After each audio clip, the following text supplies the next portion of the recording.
Welcome to మెగానెట్ TV. అప్పు చేయడం నేరం కాదు, అవసరం.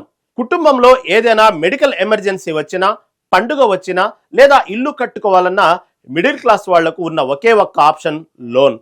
కానీ పరిస్థితులు అనుకూలించక 1-2 నెలలు ఈఎంఐ కట్టడం లేట్ అయితే చాలు, బ్యాంకులు, ఫైనాన్స్ కంపెనీలు, లోన్ యాప్స్ పంపే రికవరీ ఏజెంట్లు చేసే టార్చర్ అంతా ఇంత కాదు.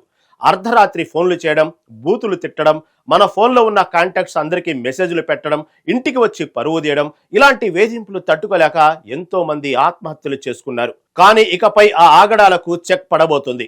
అప్పు తీసుకున్న వారి హక్కులను కాపాడటానికి, రికవరీ ఏజెంట్ల పిచ్చి చేష్టలను అణిచివేయడానికి సాక్షాత్తు రిజర్వ్ బ్యాంక్ ఆఫ్ ఇండియా రంగంలోకి దిగింది. బ్యాంకులకు కళ్ళు బైర్లు కమ్మేలాంటి అత్యంత కఠినమైన మార్గదర్శకాలను జారీ చేసింది. మరి ఆర్బీఐ తెచ్చిన ఆ కొత్త రూల్స్ ఏంటో మనము తెలుసుకుందాం పదండి.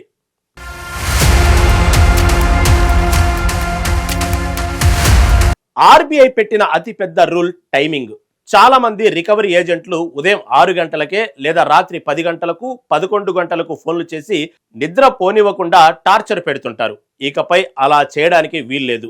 ఆర్బీఐ స్పష్టమైన ఆదేశాలు ఇచ్చింది.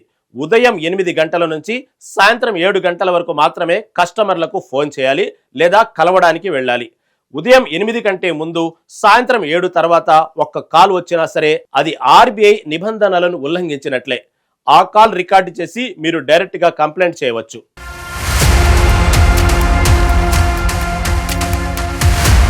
ఇది అతి ముఖ్యమైన పాయింట్. లోన్ తీసుకుంది మీరైతే మీ ఫోన్ కాంటాక్ట్స్ హ్యాక్ చేసి మీ ఫ్రెండ్స్కు, బంధువులకు, మీరు పనిచేసే ఆఫీస్ బాయ్కు ఫోన్ చేసి ఇతను లోన్ కట్టలేదు, ఫ్రాడ్ చేశాడు అని పరువు తీస్తుంటారు. ఇది ముమ్మాటికి నేరం. ఆర్బీఐ కొత్త మార్గదర్శకాల ప్రకారం లోన్ తీసుకున్న వ్యక్తికి కాకుండా వాళ్ళ కుటుంబ సభ్యులకు, బంధువులకు, స్నేహితులకు ఎట్టి పరిస్థితుల్లోనూ ఫోన్ చేయకూడదు. కస్టమర్ డేటా ప్రైవసీని బ్యాంకులు కాపాడాల్సిందే.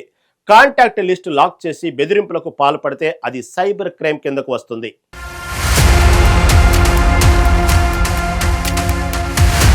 రికవరీ ఏజెంట్లు కస్టమర్లతో బూతులు మాట్లాడడం, మానసికంగా, భౌతికంగా బెదిరించడం లాంటివి చేస్తే వారిపై కఠిన చర్యలు తప్పవని ఆర్బీఐ హెచ్చరించింది. అప్పు వసూలు చేయడం బ్యాంకు హక్కు కావచ్చు, కానీ మనిషి పరువు తీసే హక్కు వారికి లేదు.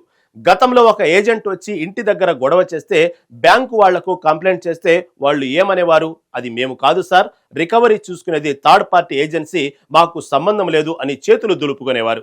ఇకపై ఆ ఆటలు సాగవని ఆర్బీఐ కుండ బద్దలు కొట్టింది. రికవరీ ఏజెంట్లు లేదా థర్డ్ పార్టీ ఏజెన్సీలు చేసే ప్రతి చర్యకు ఆ లోన్ ఇచ్చిన బ్యాంకు, ఫైనాన్స్ కంపెనీదే పూర్తి బాధ్యత అని ఆర్బీఐ తేల్చేసింది. ఏజెంటు బూతులు తిట్టినా, ఏజెంట్ వేధింపులకు గురి చేసినా దానికి సంబంధించిన బ్యాంకు మీద ఆర్బీఐ యాక్షన్ తీసుకుంటుంది.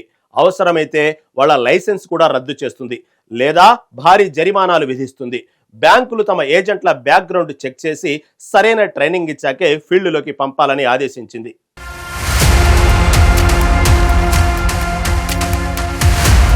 మరి రూల్స్ అయితే వచ్చాయి. ఒకవేళ ఎవరైనా ఏజెంట్ మిమ్మల్ని టార్చర్ చేస్తే మీరేం చేయాలి అనే కదా మీ డౌటు. ఫోన్ కాల్స్ వస్తే కాల్ రికార్డింగ్ ఆన్ చేసుకోండి. వాట్సాప్లో బూతులు తిడితే స్క్రీన్ షాట్స్ తీసుకోండి. ఆధారాలతో మొదట మీ బ్యాంకు కస్టమర్ కేర్కు లేదా బ్రాంచ్ మేనేజర్కు మెయిల్ ద్వారా కంప్లైంట్ ఇవ్వండి. 30 రోజుల్లో బ్యాంకు నుంచి సరైన స్పందన రాకపోతే నేరుగా ఆర్బీఐ అధికారిక పోర్టల్ cms.rbi.org.in లో ఈ ఆధారాలు అప్లోడ్ చేసి కంప్లైంట్ చేయండి. ఒకవేళ వాళ్ళు ఇంటికి వచ్చి దౌర్జన్యం చేస్తే లేదా బంధువులకు ఫోన్ చేసి పరువు తీస్తే ఏమాత్రం భయపడకుండా వెంటనే 1930 డైల్ చేసి సైబర్ క్రైమ్కు లేదా లోకల్ పోలీసులకు ఫిర్యాదు చేయండి.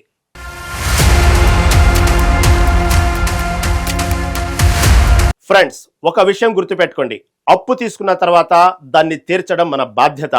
ఆర్బీఐ రూల్స్ తెచ్చింది కదా అని లోన్ కట్టకుండా ఎగనాం పెట్టమని కాదు. జెన్యూన్ గా డబ్బులు లేక కట్టలేని పరిస్థితి ఉంటే బ్యాంకుల దగ్గరకు వెళ్ళి సమయం అడగండి. కానీ వాళ్ళు మీ మీద దౌర్జన్యం చేస్తుంటే మాత్రం ప్రాణాలు తీసుకునేంత పిరికి వాళ్లుగా మారకండి. ధైర్యంగా రూల్స్తో ఎదురు తిరగండి.